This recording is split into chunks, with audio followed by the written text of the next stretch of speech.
She was only 7 years old, small, fragile, and completely alone in the world. Nobody knew her name, not even she was sure. She was called a street girl, beggar, or simply, hey, get out of here. His face, marked by the dust of the city, hid delicate features of a child who had seen more than he should. Her hair, tangled and dried by the wind and carelessness, fell on the eyes that carry hunger, not only for food, but for affection, for security, for a lap she had never known. She walked along the sidewalks as if she didn't expect anything. His bare feet had grown accustomed to the boulders and hot asphalt. His clothes, if they could be called that, were torn, stained, and clearly picked by chance from some rubbish bin. He was carrying a plastic bag with a few pieces of cardboard, an almost empty water bottle, and a headless rag doll, which someone probably threw away because he was too old. For her, he was the only companion. That morning, the sky was cloudy and the wind cut the corners coldly. She walked in no right direction, her eyes sweeping the corners, the remains, the gestures. Her belly rumbled loudly, as if screaming more than she did. His thin body, already accustomed to scarcity, ached with weakness. She had spent the night under a marquee, huddled together, hugging the nameless doll. The cold did not allow much sleep, and the pain in his stomach was like a knife spinning silently. While the world followed its fast pace, with people in a hurry and footsteps that didn't look to the sides, she tried to find something, anything. A piece of bread, a forgotten fruit, a cardboard box to hide in. Some ignored it. Others looked at it with contempt, as if its mere existence were a nuisance. She had already become accustomed to this kind of gaze, the gaze that pretends not to see, the gaze that judges, the gaze that crosses, as if she were invisible. At noon, the smell began to invade the streets. Hot food, spices, fried foods, grilled meats. Every corner seemed like a cruel invitation to those who had nothing. Her stomach reacted with spasms, as if she wanted to escape from a body.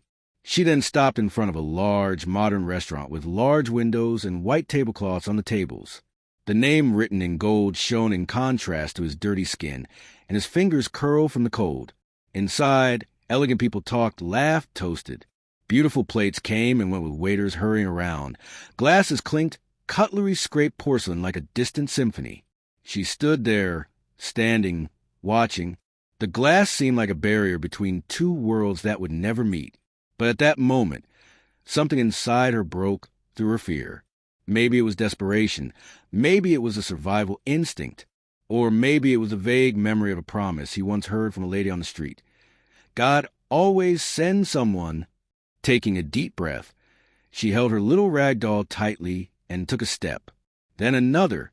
He climbed the 2 steps of the entrance, where the red carpet seemed to mock the dirt on his feet, and he pushed the door open with his small, dirty hands.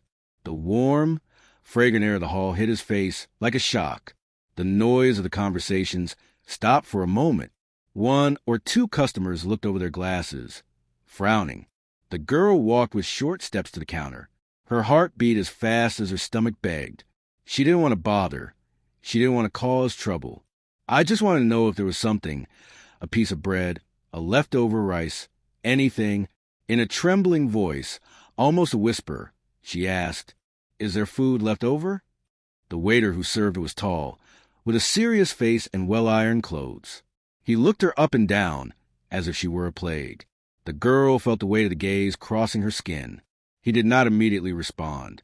He rolled his eyes, snorted, and then replied brutally, "This is no place for beggars. Go away." Now, she stood still. I expected, at least, an explanation. Maybe a "we don't have it," or a "come back later." But she didn't expect to be treated like garbage. He took 2 steps forward and pushed her lightly by the shoulder. She staggered back, shocked more by the humiliation than the push. The eyes increased. Some laughed. Others simply returned to their plates. Indifferent. She didn't cry. He just lowered his eyes, pressed the doll to his chest, and walked to the door. The steps slower than the ones that brought her there. A lump in my throat, an even bigger emptiness in my stomach. The street seemed colder, and she smaller than ever. But before she left completely, she still heard a different voice, a voice that, at that moment, didn't seem to come from an ordinary customer. If you have been moved by this story so far, enjoy the video and subscribe to the channel to follow the continuation of this transformative journey. The smell was so strong that it seemed to grab her skin, invade her lungs, and play with her imagination. The smell of roasting meat, freshly baked bread, thick, salty sauces that perfumed the air with promises she had never tasted. When pushing the door of the restaurant, the girl entered as if invading another world. A world that was never made for her. The floor was shiny, as if it had never touched a speck of dirt. The tables, lined up to perfection, displayed white linen tablecloths, gleaming glasses, and impeccably arranged silver cutlery. In the upholstered chairs, elegant adults in expensive clothes chatted between sips of wine, restrained laughter and elaborate dishes. The classical music that filled the room sounded too far removed from the reality of the street. Inside, everything smelled of comfort, abundance, and security. But she clashed, like a stain on the perfect frame. The girl's entrance caused a slight disturbance. A couple interrupted the conversation to watch her with half-closed eyes. A lady with jewels on her wrists wrinkled her nose. A little boy, well-fed, pointed with his finger and whispered something to his father, who immediately lowered his hand. The girl didn't look at anyone. His eyes moved straight to the counter, where the dishes came and went, where the food was served, where maybe, just maybe, there was hope. He walked slowly, almost without stepping. The grimy feet left small footprints on the clean floor. The dirt under the nails, the torn clothes, the hair glued to the sweaty forehead. Everything about her screamed that she didn't belong there. But she didn't care. Hunger screamed louder. When he reached the counter, he stopped. He was silent for a moment. The waiter, who was arranging glasses with precision, didn't even notice her right away. She cleared her throat, shy, and then, in a voice as small as his stature, he spoke. "Young man, is there food left over?" He stopped. He looked at her as if he saw an insect. He raised an eyebrow, looked around, and made sure everyone heard his answer. The silence stretched out like a shadow. The music seemed to have turned down the volume on its own. And then, with a sarcastic smile on his lips, he said loud and clear, "This is a restaurant, not a dump. Go ask for food in the trash, you beggar." The word fell like a slap in her face.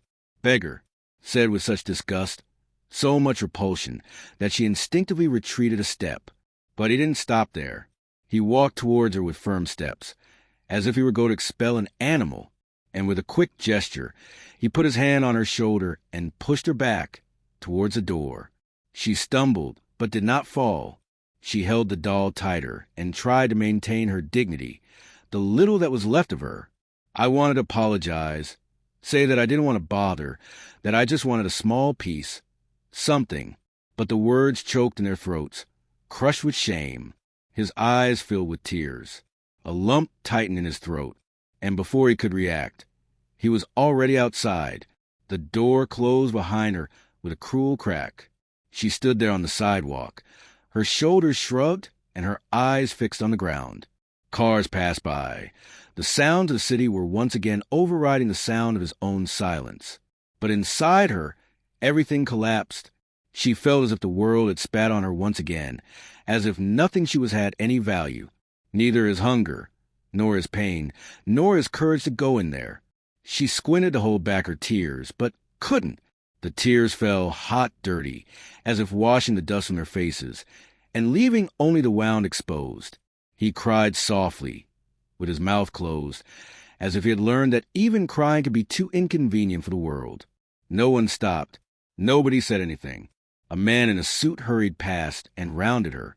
A lady lowered her eyes. A teenager laughed with his friend, mocking the scene he had just witnessed. None of them reached out. None offered a consolation, a word, nothing. The city moved on as always. The girl, with the grimy doll pressed against her chest, walked slowly along the sidewalk, his eyes still clouded by tears, his heart crushed by a humiliation he could not even name. The wind blew again, lifting the hem of the torn t-shirt. She felt her belly even emptier, as if that push had torn her away from hope. But something at that moment made his feet stop. A noise, a soft voice that came from inside the restaurant. It wasn't the waiter's voice. It was not the voice of contempt. It was something different.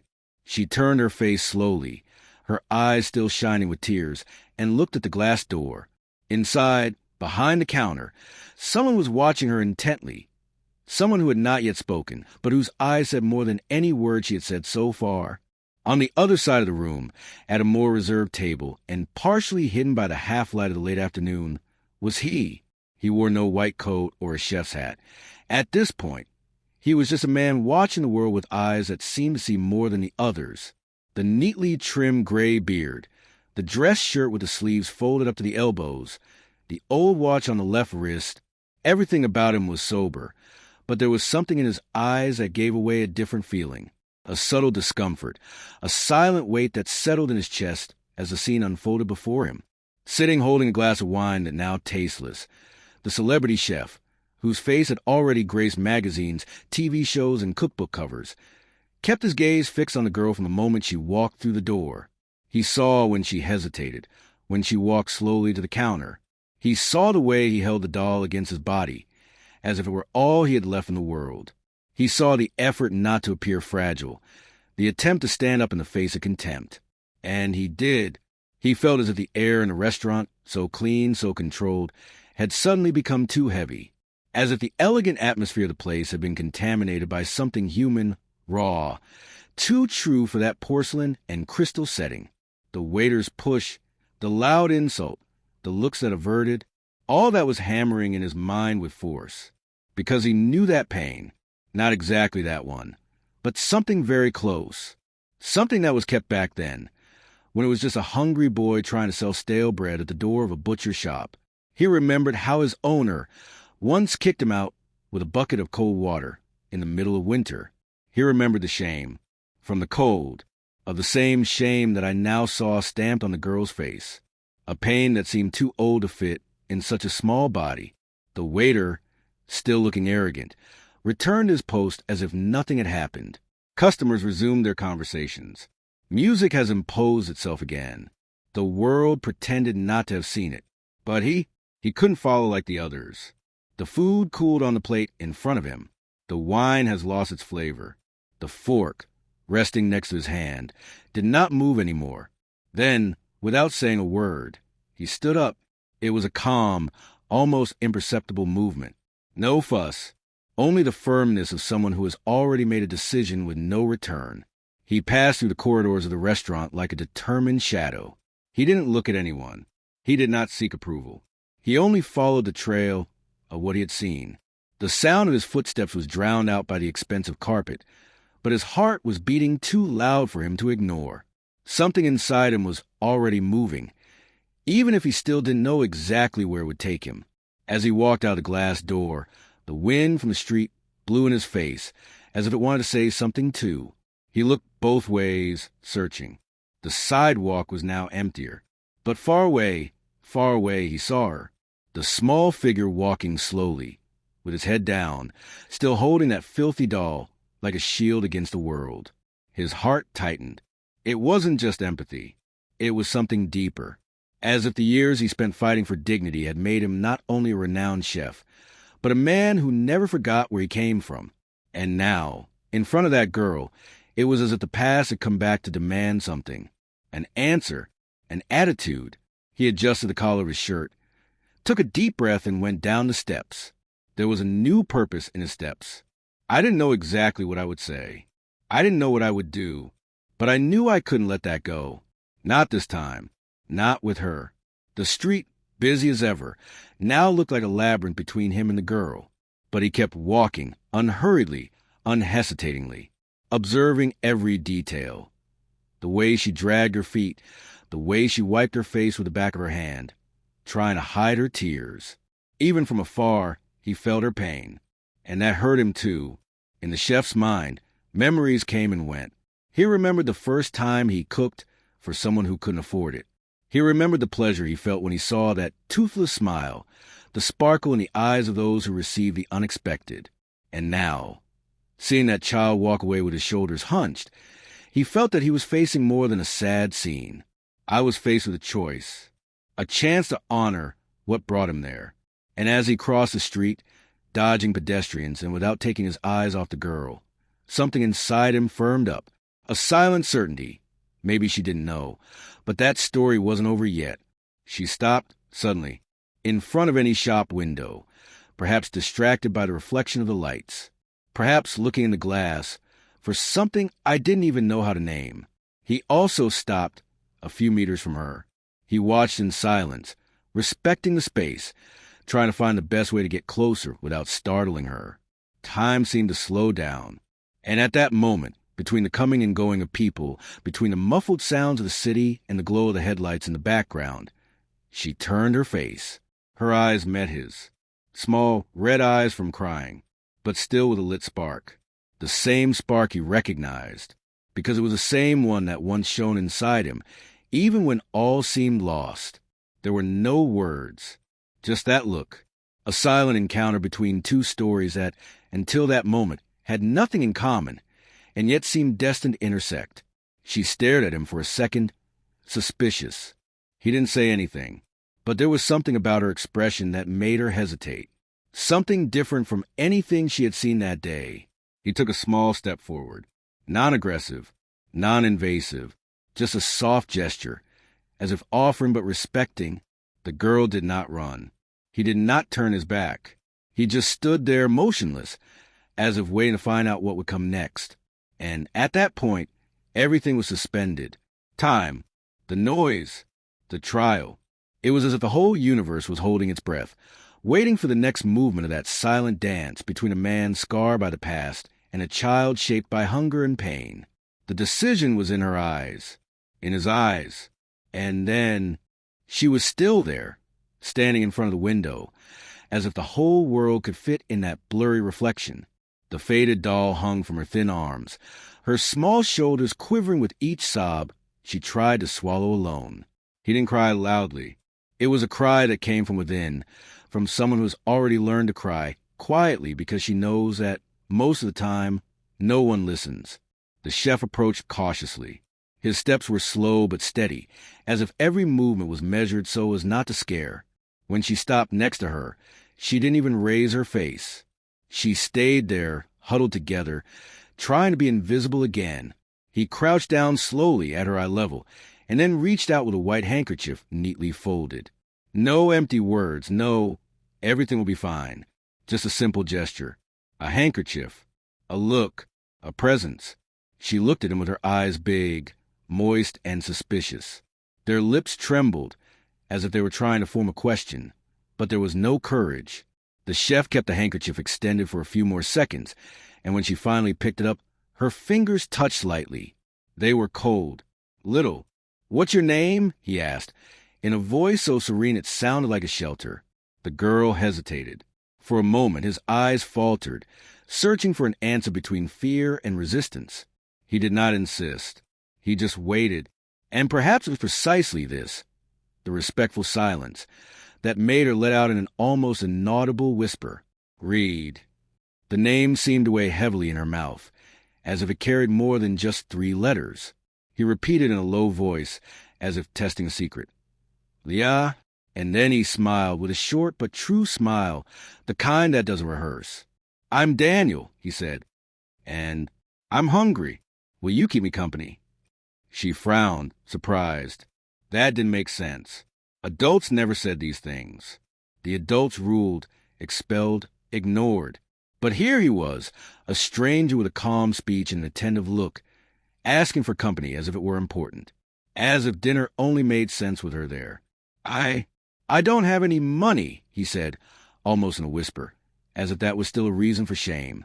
"I didn't ask that, Leah," he replied, in a light but firm tone.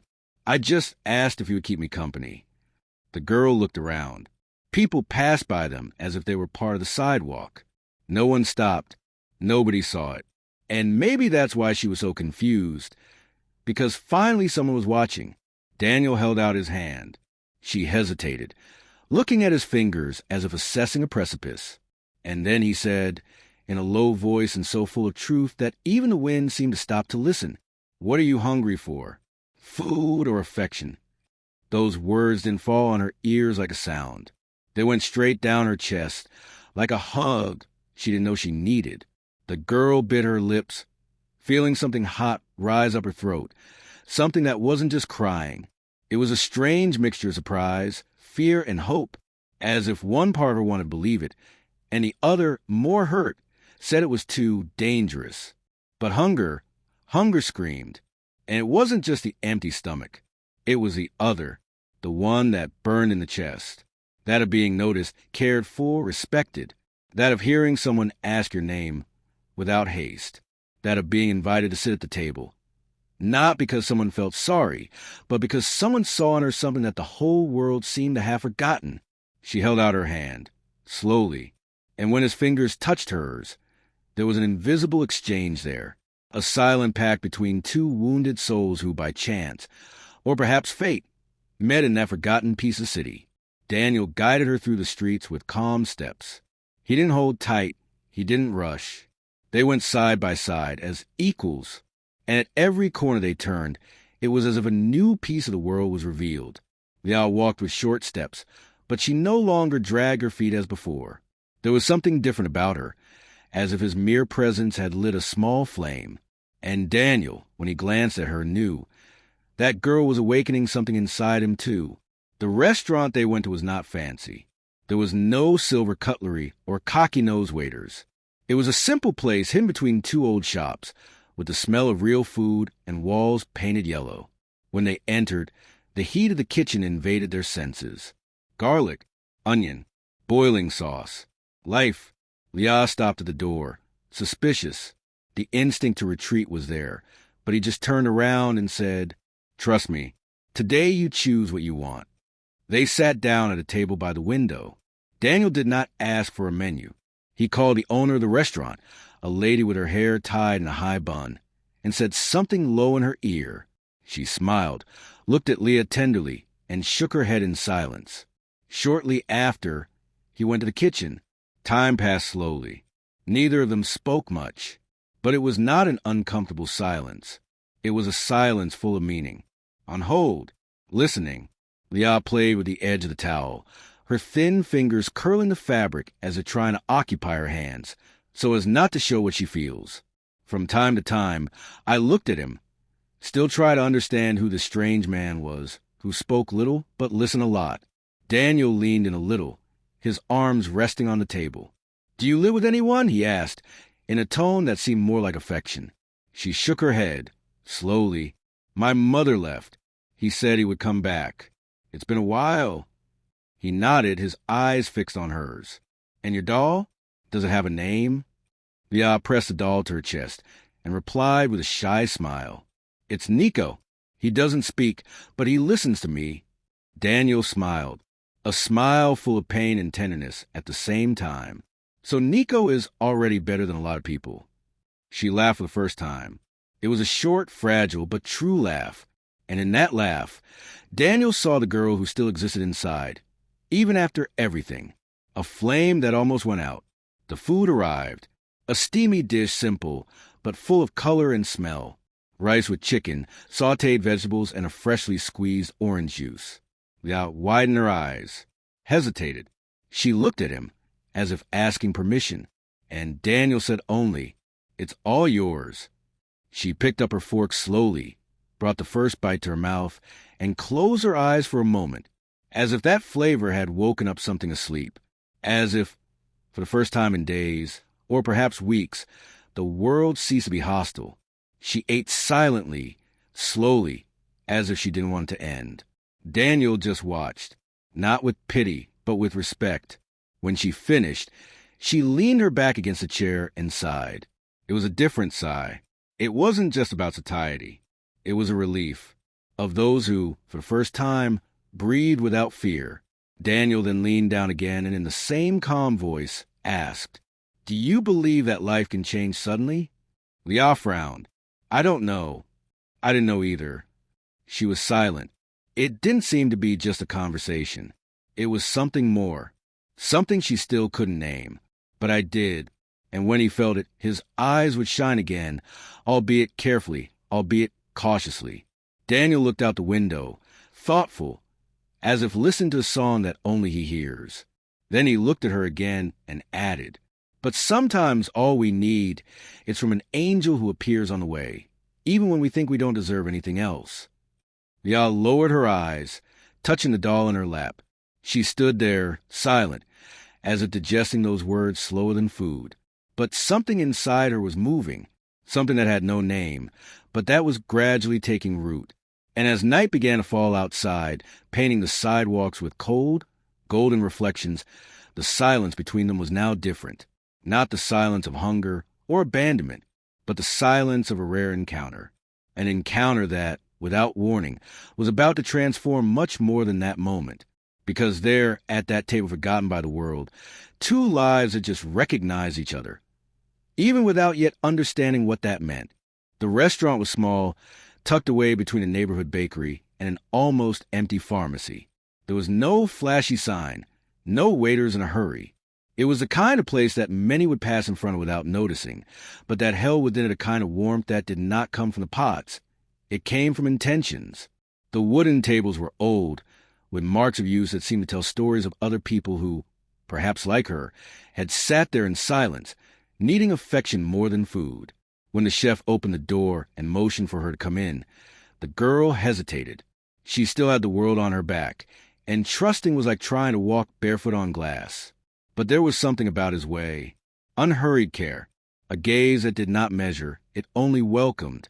She crossed the threshold in silence, her shoulders hunched as if expecting a scolding, a shove, anything that life used to give back when she asked for help. But there, no one rushed it. The chef pointed to a chair near the window and said only, "Sit here. You must be tired." She sat down.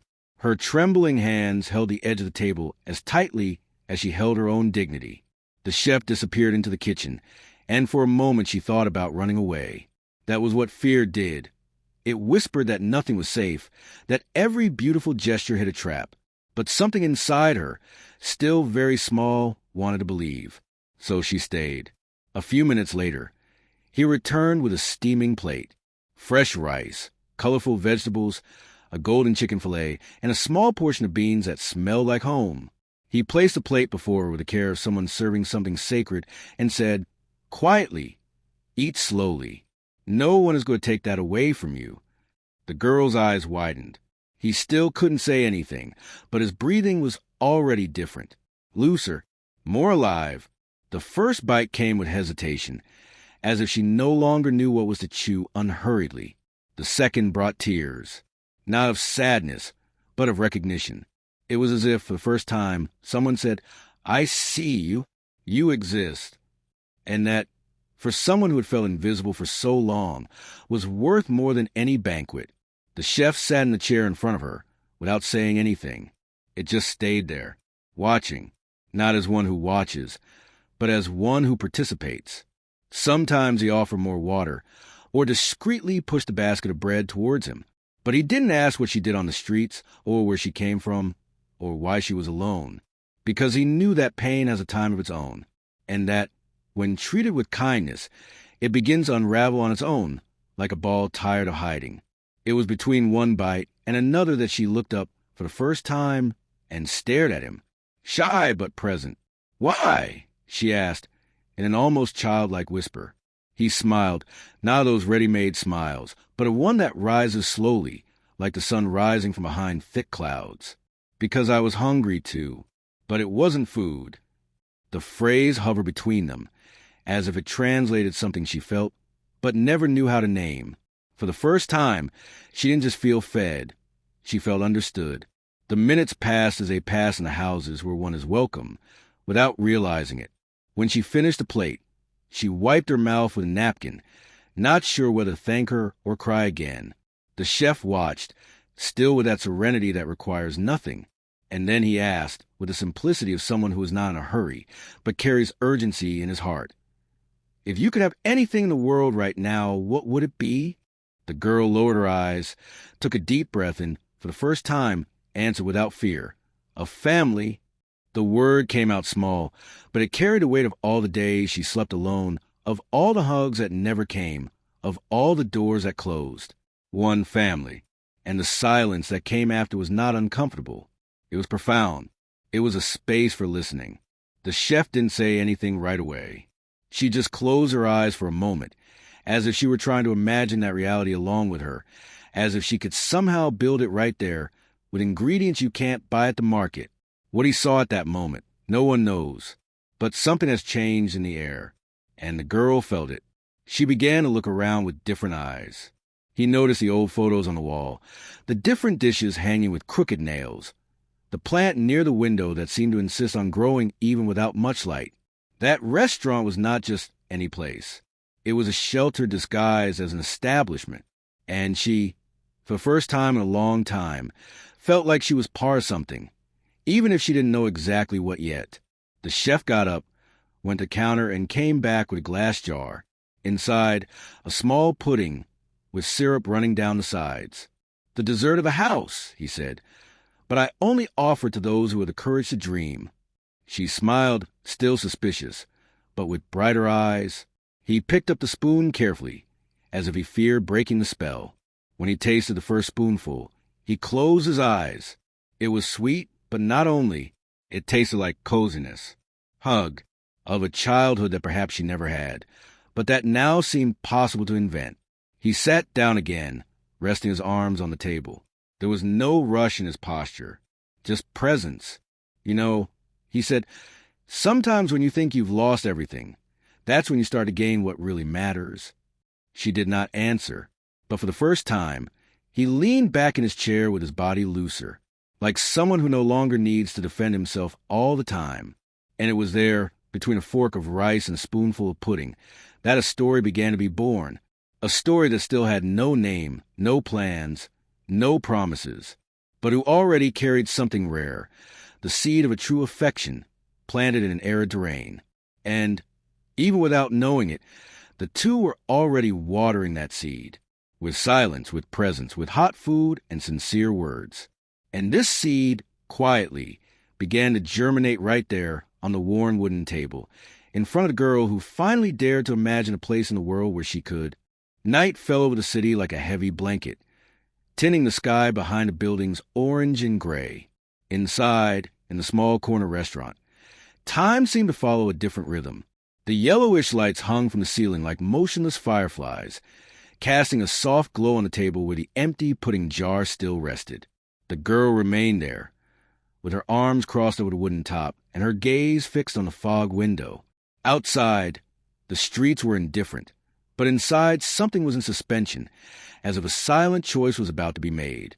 And it was the chef, who until then seemed only a man of good intentions and calm steps, stood up slowly. He went to a discreet bookcase in the corner of the room and took out a small frame. He returned to the table, held out in front of her, but without explaining anything immediately. She took the picture frame with both hands and looked at the photo. He was a thin boy, with messy hair, worn clothes, and sunken eyes. "Don't smile." It was too crude an expression for a child, a look she knew well, a look she had seen every morning when she looked at the cracked glass of the shop window, just to check if she was still alive. She looked up at the chef, as if asking permission to understand. He just nodded with a slight shake of his head. "That's me," he said finally. "Many years ago, maybe with your age." The girl was silent, but something inside her rose, like a bridge being built between two broken pasts. The chef sat down again, this time with a sigh that carried decades. "I also got to know the streets.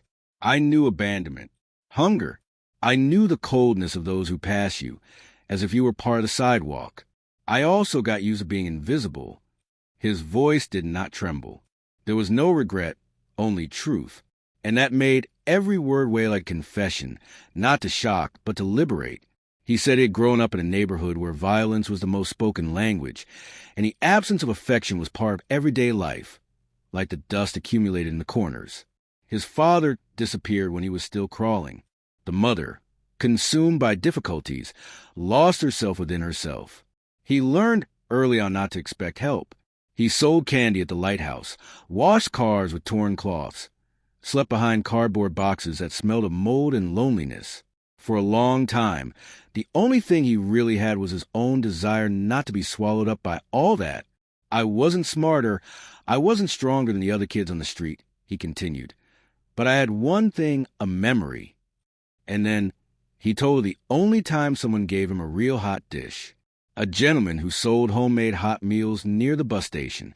That day, the boy was huddled under an awning, wet from head to toe, shivering, trying to eat a wet loaf of bread that had fallen to the floor. The man stopped, saw it, and without saying anything, put a lunchbox in his hands. He did not ask for a name. He didn't ask for anything. She just looked him in the eye and said, "You're worth more than that." That phrase, lost in time, was a spark he kept. A simple phrase, but one that burned silently inside him every day. The chef took a deep breath, as if revisiting that boy now, looking him in the eye. After that, I was never the same. And over time, cooking became my way of remembering who I was. Each prescription was an attempt to give back what I was denied. Not only food, but respect, dignity, the right to exist. He worked as a dishwasher, then as a kitchen assistant. He slept behind the restaurants where he served. He observed everything. He learned in silence. And over time, the attentive eyes and agile hands drew attention. He was sponsored by a renowned chef who saw in him something rare, hunger, but not of food, of transformation. I set up my first restaurant with borrowed money, sleeping in the inventory and cooking 12 hours a day. Gradually, the dishes gained fame. The seasoning was unique. There was something there that was not learned in gastronomy schools. It was as if each dish told a story, and the customers felt it without quite understanding why. He won awards, reports, invitations to TV shows. He opened branches, but he never forgot the boy with the lunchbox. And that's why all its restaurants maintain a silent policy. No hungry person who knocks on the door leaves empty-handed. The girl listened to him with deeper and deeper attention. It was not only what he said, but how he said it, as if, by telling it, he was also healing a little more, as if her presence there brought back a forgotten part of herself. "When I saw you on that sidewalk," he said at last, "it was no pity, it was recognition. I saw you because I was once you." The silence that followed was different from the previous ones. It was not fear nor expectation. It was connection. Two injured paths intersecting at an unlikely crossroads. She held the picture frame more firmly now, not as someone who holds something fragile, but as someone who carries a possibility. It was then that he got up and walked to the kitchen, unhurriedly. He stayed there for a few minutes, fiddling with things she couldn't see. The noise of the kettle rose softly, and soon the smell of hot herbs filled the air. When he returned, he brought a small cup of chamomile tea and a thin blanket folded over his arm. "Today you don't go to the street. It's past time for someone to protect you," he said, with a firmness that left no room for doubt. He placed the cup on the table, wrapped the blanket around the girl, and pointed to a discreet sofa in a corner of the restaurant. "There you can rest. Just for today, the world can wait." The girl looked at the sofa, and then at it. He didn't ask anything. He didn't need to. She just nodded, slowly, as if accepting an offer of shelter with her whole body. He walked to the corner and lay down. The fabric of the blanket was soft, and the smell of it reminded her of rosemary and something else, something she had never felt but now confidently associated. For the first time in a long time, she closed her eyes without fear. The chef stood there, watching her sleep, and as she took a deep breath, lulled by a silence that didn't hurt, he knew it was no longer possible to let her go back to the streets. Not after that. Not after I'd heard his voice for the first time, after I'd seen that brief glint come out from behind his opaque eyes. There was a silent promise hanging over that restaurant, not said but felt, a pact between broken souls. He knew that, somehow, his own story had found a new chapter there, in that little girl. And what they still didn't know is that, at that exact moment, while the restaurant turned off its lights of the night, something bigger was already moving behind the scenes of life, as if fate, patient and discreet, was now preparing the next play. He took her home as someone carrying something fragile but precious. There was no fuss or outlandish promises, just a firm silence of someone who knows that, from then on, everything would change. As she entered the large apartment, with windows that let the light dance through the walls, she hesitated. She was clean, but with her eyes still clouded by the distrust that years in the streets had embedded in her. He noticed, and he didn't rush anything. Without haste, he prepared a hot bath. It wasn't just hot water and soap. It was a gesture of respect, of dignity. Seeing her enter the bathroom, so small, with dirty feet and shoulders tense, as if waiting to be pushed back into cold, he took a deep breath. He left outside a fluffy towel, a baggy cotton t-shirt, and a children's pajamas, still with a tag. Everything simple, but clean, smooth, chosen with care. When she left, her wet hair stuck to her face and her eyes had something different. For the first time in a long time, she seemed not to be running away. He prepared a meal. Not a feast, but a plate of hot soup with finely chopped vegetables and soft bread on the side. She looked at it strangely, not for the food, but for not having to fight with anyone for it. He didn't say anything, just pushed the plate forward. She ate in silence, but every spoonful was an affirmation. I'm here, I'm alive. Someone sees me. After dinner, he led her to a small but cozy room. It was not an improvised space. There were simple toys on the shelf, a star-shaped lamp, carefully stacked children's books, and a stuffed animal with a crooked ear, as if it had heard many stories. She came in, looked at everything, and without saying a word curled up in bed. He didn't ask for anything, but before closing his eyes, he held the little animal tightly to his chest. That night, for the first time in a long time, she slept without fear. He slept without interruptions. And he, on the other side of the half-open door, sat there listening to his quiet breathing, as if watching a miracle. The following days were timid. She was still silent in the face of very affectionate gestures, as if she didn't know what to do with them. But he also began to smile. Little, then more. He began to ask, exploring, to try. There was a new joy in the little things. Combing their hair, choosing socks, putting their name on the toothbrush. Each gesture was a brick in reconstruction of what was once stolen from him. The right to be a child. He enrolled her in a nearby school. On the first day, she was clinging to his arm, her eyes wide. It was like taking her into the unknown once again. But in the afternoon, when he came back to pick her up, she was already waiting at the gate with a drawing in her hand. It was a colorful plate with hearts around it. It's food that caress, she said, her voice small. He swallowed. That said more than any conversation.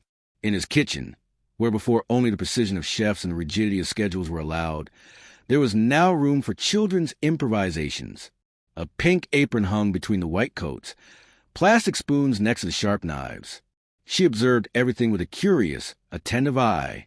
He began to ask questions.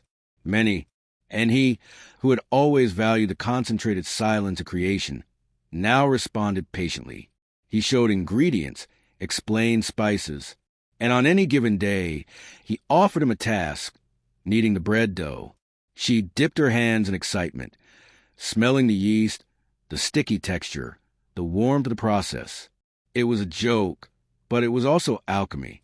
What was born as a distraction became genuine interest. She started creating mixtures, suggesting combinations. He had a keen palate, olfactory memory, sensitivity to flavors, qualities that many chefs take years to develop. But there, in that girl of a few years and many traumas, there was something special, something raw and potent, like a flower growing between cracks in the concrete. He realized this early, but he didn't run. He preferred the path of slow nutrition, as if he were growing a rare plant. It was not enough to have talent. It was necessary to welcome, structure, strengthen the roots. Then came the recipe books, adapted for her with drawings and simple notes. There was also a small bench at her height, with light utensils. She felt important, included, respected, and little by little, she stopped seeing that place as an exception to her life, and began to see it as part of her. There was a new ritual among them. At the end of the day, after classes and experiments in the kitchen, they sat on the living room floor. She would scratch knees, and he still smelled of smoke and herbs. They spoke little, but the look said a lot. She, who had previously slept huddled in fear, now fell asleep on the couch, with her head in his lap, sometimes holding a cookbook as if it were a treasure. He covered her carefully and stood there, staring, as if guarding not just a child, but a promise. The neighbors began to notice. They commented curiously on the smiling girl, who now appeared in the mornings in uniform. Her classmates said she had magical hands. The teachers were enchanted by the silent intelligence and unexpected creativity. And in the restaurant, the employees already called her Little Chef. She had no idea how much he was growing inside, but he did. And I knew that something new was being born there. Something bigger than a bailout. It was a rebirth. She drew plates in her notebook. He gave names, made lists of ingredients. Sometimes he created recipes only with what he remembered from the time on the street. Stale bread, fruit peels, broken cookies. But now she transformed them. He created beauty with what was once scarcity. He saw in it not only talent, but healing. It was as if, when cooking, she rewrote her own history with different ingredients. And he, who had already won awards, accumulated stars and magazine covers, discovered there with her a flavor he had never experienced, that of real hope. One day, she came up with a bold idea. She wanted to make a dish of her own, a dish with memory, as she said, mixing what he remembered from the streets with the new flavors he was learning. He smiled, and he accepted.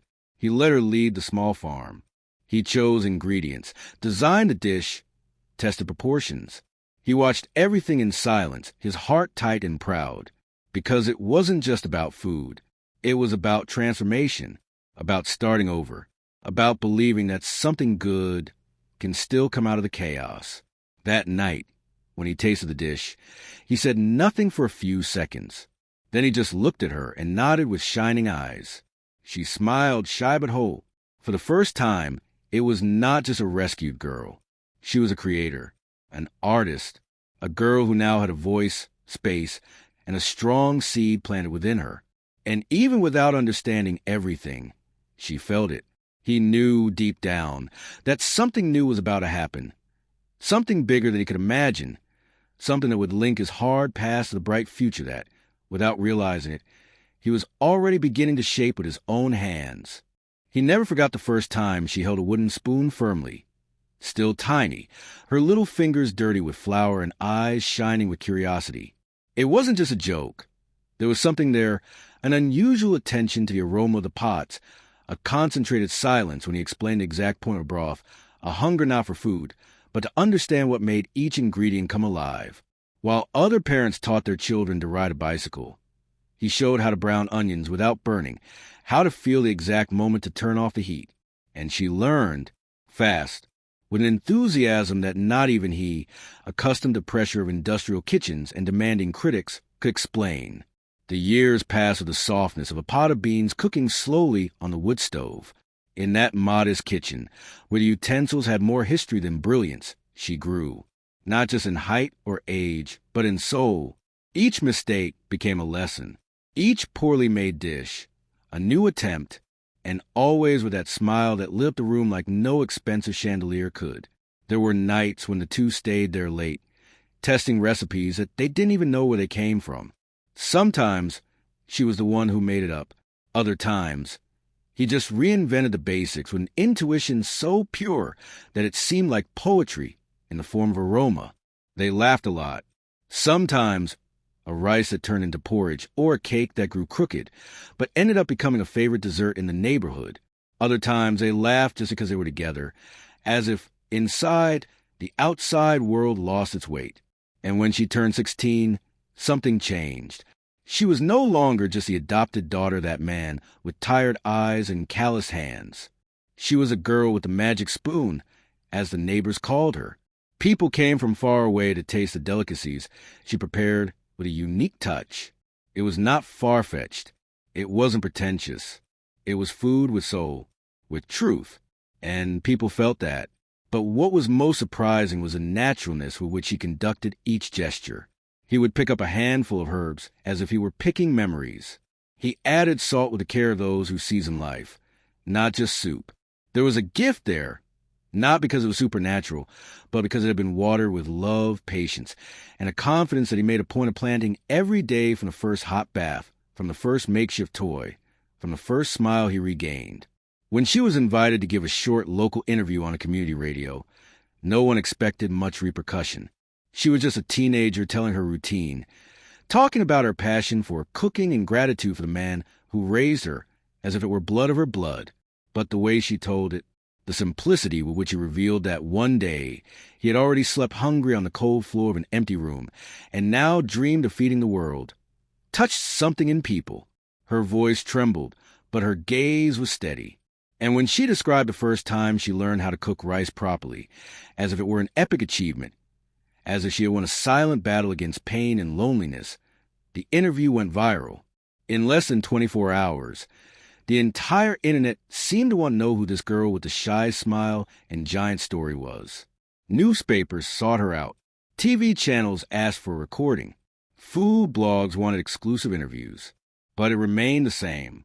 She entered the kitchen early, washed her hands, tied her hair, and asked her father what they were going to prepare that day, as if the world outside hadn't knocked on her door yet.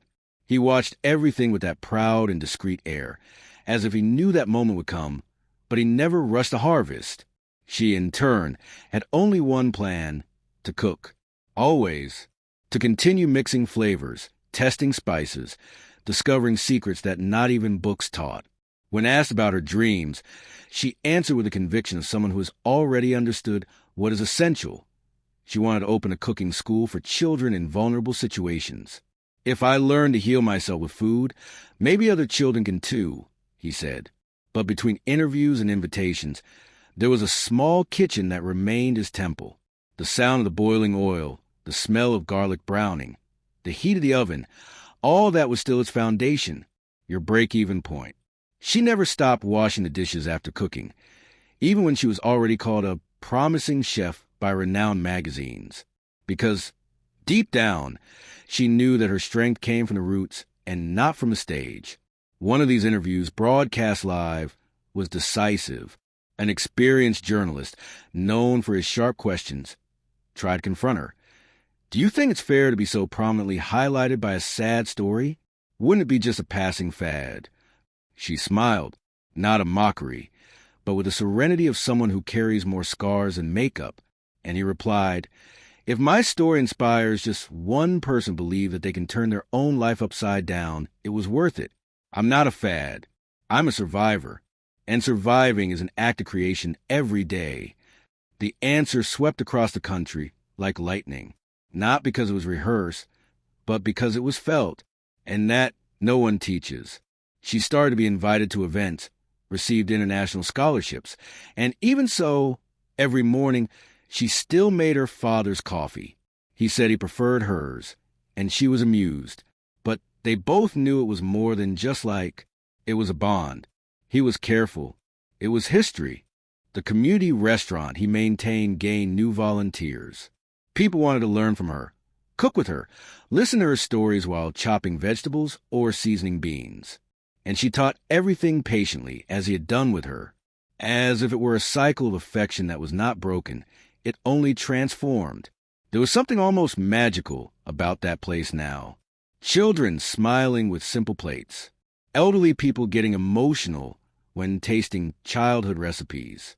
Entire families rediscovering the pleasure of eating together. And it is at the center of everything, like a flame that heats up but does not consume. On a rainy afternoon, an unexpected invitation arrived. A renowned culinary school in Europe had prepared a full scholarship with the right to accommodation, psychological support, mentoring with great chefs, and access to international competitions. The kind of thing that, for many, would seem unattainable. But she, who had already experienced the impossible, just closed her eyes and took a deep breath, not out of fear, but out of respect for the path trodden so far. It was as if every step of his childhood had been necessary for that moment. Every tear, every cold night, every tight hug from his father, every burnt plate, and every sincere compliment he whispered even when the rice was overcooked. She knew she wasn't going alone. He took with him all the stories he heard in line at the community restaurant, all the teachings he learned by watching his father's hands cutting onions calmly, even on difficult days. He carried the smell of his childhood reinvented, the taste of affection in the form of food, and, above all, the certainty that cooking was his language in the world, the way he found to communicate with the past and build the future. The news spread. And in a few days, his name was no longer just a symbol of local overcoming. It was a global emblem. Foreign newspapers told his story as if narrating a contemporary fable. But she remained firm, focused, without being dazzled. He kept waking up early. She kept asking her father what he wanted to eat. He continued to wash the utensils with care. He continued to listen, teach, touch lives with a generosity that did not fit in the headlines. Few knew, however, that among his most secret plans was something even greater. She stopped in front of the faded facade of the restaurant, now forgotten by time, like a poorly archived memory that the heart insists on revisiting. The sign was still the same, with some failed letters, as if they were also tired of carrying the weight of the days that had passed there. But this time, she was no longer the insecure girl with hunger, cold, and fear. His steps were firm, his posture upright, his gaze serene. The woman who was returning now was strong, recognized, self-possessed, and soon the owner of that place. And not to get revenge, she had already won long before signing any contract. His triumph came from the peace he carried inside. As she pushed the door, the smells invaded in an almost cinematic way. The perfume of the onion browning in olive oil, the flour toasting at the bottom of the pan, the memory of a dry bread hurriedly thrown on a plate. Each detail brought back a specific moment of childhood. But she didn't shrink. She walked with the same calmness she learned in the kitchen from her mentor, the one who taught her that patience transforms simple ingredients into unforgettable dishes. The purchase of the restaurant was discreet, almost silent. He didn't make a fuss. He didn't want headlines. That was too personal to make headlines. It was like closing a cycle with dignity, giving this place, which once represented pain, a new chance to signify welcome. And she knew, from the bottom of her soul, that this was how the really important stories needed to end, with a new recipe being written. That afternoon, as the new employees were introduced to the space, a face from the past appeared at the door. Time had passed him by, too. The shoulders that had been stiff were now hunched, the skin scarred by the sun and the years. The same waiter with a harsh voice, who one day shooed her away with contempt, entered hesitantly, holding his cap in his hands, as if carrying his own regret. His eyes found her, and for an instant the whole room seemed to freeze. He stammered something, tried to explain himself, but she interrupted him with a simple gesture, a gentle, sincere smile. She didn't need to hear excuses. I had already understood, a long time ago, that injured people hurt because they don't know what to do with their own pain, and that forgiveness, contrary to what they say, is not a gift for the other. It is a liberation for oneself. She approached, looked him in the eyes, and said, with a lightness that only those who live through great battles can achieve, "I remember you, and I know you remember me. But today, what matters is what we can do together from here on out." He collapsed. The tears weren't just a regret. They were also a relief, as if that forgiveness was a key he didn't even know he needed to start over. She reached out and offered him not only a job, but a new chance to be part of something beautiful. He would no longer be just a waiter. He would have a learning space, a place where he could, every day, serve with dignity what he once denied, without realizing the consequences. And so, the kitchen began to breathe again. New scents, new voices, pots tinkling with joy. The old restaurant was renovated, but kept traces of its history, like a scar that does not hide, but becomes part of the beauty of the whole. The walls gained color, and the old hall was filled with life, soft music and sincere laughter. People began to arrive, attracted by the story that ran from mouth to this place that didn't just serve food, it served hope. In the main painting, hanging right at the entrance, a photo drew attention. It was her, still a girl, in an apron too big for her small body, next to the chef who adopted her. The caption was simple but powerful. "Believing transforms." With each customer who entered there, something was awakened. Maybe it was the smell of food made with soul, or maybe it was the atmosphere of reconciliation that hung in the air. But no one left that restaurant the same way they entered. She made a point of being present, not as a distant boss or a decorative figure, but with his hands in the dough, literally. His attentive eyes scanned the details, the point of the dough, the arrangement of the tables, the smile of the attendants. The older waiter, now in a new apron and upright posture, served with kindness, and each dish delivered by his hands carried, invisibly, a silent apology and a generous responsive welcome. It didn't take long for that place to become a symbol. Reports began to emerge. People came from far away just to see the restaurant that had been transformed by someone who one day was rejected right there.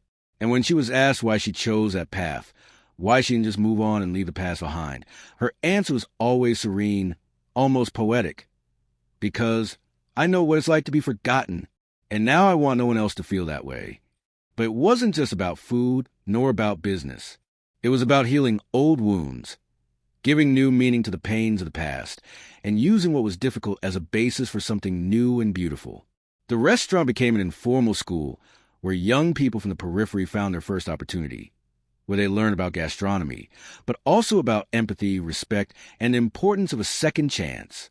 And that's how she found her greatest mission, to be a bridge between what has been lived and what can still be built, between who she was and who so many other people could become. And the more people passed by that restaurant, the clearer it became that it wasn't just about serving meals. It was about feeding hearts. One late afternoon, as the sun painted the windows golden, she watched the young apprentices laughing in the kitchen, remembering every stumble that had brought her there, every day without food, every night cold, every look of contempt. All of this had been turned into fuel. Nothing was in vain. And even the hardest parts of the story now served something bigger. And then, as if the universe always knew what was coming, something unexpected happened in that restaurant. Something that would bring back the starting point of this whole journey. Because sometimes, fate likes to circle its own paths, joining points that seemed lost, connecting stories that seemed to have already ended. And now, seeing her on stage, with her apron changed for a microphone, speaking to hundreds of people in a lecture on overcoming, it is impossible not to remember that little girl who one day just wanted to be seen. She was not only seen, she became a lighthouse, an award-winning chef, founder of an institute that welcomes orphaned and needy children, the same type of child she was. Today she writes books, teaches, welcomes, transforms lives with the same affection with which she once mixed flour and tears in the shelter's kitchen. And even with all the awards, the spotlight, the applause, when someone asks her who she really is, she still smiles and repeats with the same purity as when she was a girl, "I just wanted a family." But now, this phrase carries another weight, another meaning. Because she became family to so many people who got lost in the world. People who just needed a hug, a chance, a hot plate, and someone who said, "You matter." And that's what stays with us after a story like this. The certainty that sometimes all someone needs is a different look. A look that sees beyond the torn clothes, beyond the rush, beyond the labels. A look that sees the seed, even when the soil seems arid. Be that look. If this story touched your heart as it touched mine, leave it here in the comments. This message was for me. I really want to know who walked with me here. And if you felt that it was worth listening to every part of this journey, leave your like. Not out of obligation, but because this simple gesture helps this type of message reach more people who also need to remember its value. And if this video really inspired you, there's one here on the side that tells a similar story. Click and stay with me there. The next page is already waiting for you.